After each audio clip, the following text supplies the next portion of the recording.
ایک دفعہ کا ذکر ہے کہ ایک بہت خوبصورت جنگل تھا۔ وہاں ایک ہرنی رہتی تھی۔ وہ بہت رحم دل تھی۔ اسے گھومنے پھرنے کا بہت شوق تھا۔ وہ مختلف جگہوں پہ گھوما کرتی تھی۔ وہ جنگل کی بہت سی خوبصورت جگہوں پہ گھوما کرتی تھی اور اسے تقریباً جنگل کی ہر جگہ اور اس کے آس پاس کی بہت ساری جگہوں کا علم تھا۔ اسے گھومنے پھرنے کا بہت شوق تھا۔ وہیں دوسری طرف جنگل کا راجا شیر تھا۔ اسے اپنی طاقت پر بہت غرور تھا۔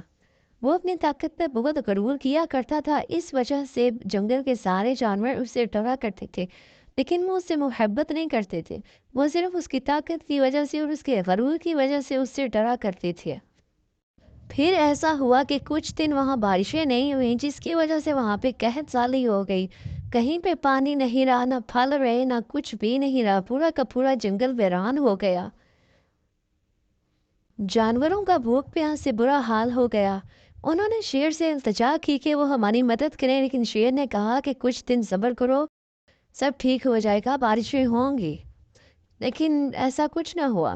وہیں دوسری طرف وہاں پہ وہ ہرنی تھی، وہ بہت رحم دل تھی۔ جیسا کہ اسے بہت ساری جگہوں کا پتہ تھا، اس لیے اس نے تمام جانوروں کو کہا کہ وہ اس کے پیچھے چلیں، وہ انہیں پانی والی جگہ پر لے کے جائے گی۔ اور ایسا ہی ہوا۔ وہ انہیں ایک بہت خوبصورت جگہ پہ لے آئی جہاں پہ پانی تھا، درخت تھے، پہاڑ تھے۔ وہ بہت خوبصورت جگہ تھی۔ جانوروں نے ہرن کا بہت شکریہ ادا کیا اور پانی پیا۔ جگ کے دوسری طرف شیر اپنی ہر ترمی پر قائم رہا۔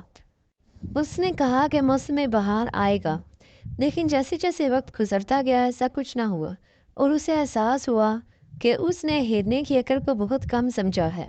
اسے اس بات کا احساس ہو جاتا ہے کہ اسے غرور نہیں کرنا چاہیے تھا، اس لیے وہ ہرنی کے پاس جاتا ہے، اسے معافی مانگتا ہے، اور بھی ہرنی بھی اس کو وہاں خوبصورت جگہ پر لے جاتی ہے اور وہ وہاں پر جا کر پانی پیتا ہے، اور سب پھر ایک نئی جگہ کو تلاش کرنے کا منصوبہ بناتے ہیں۔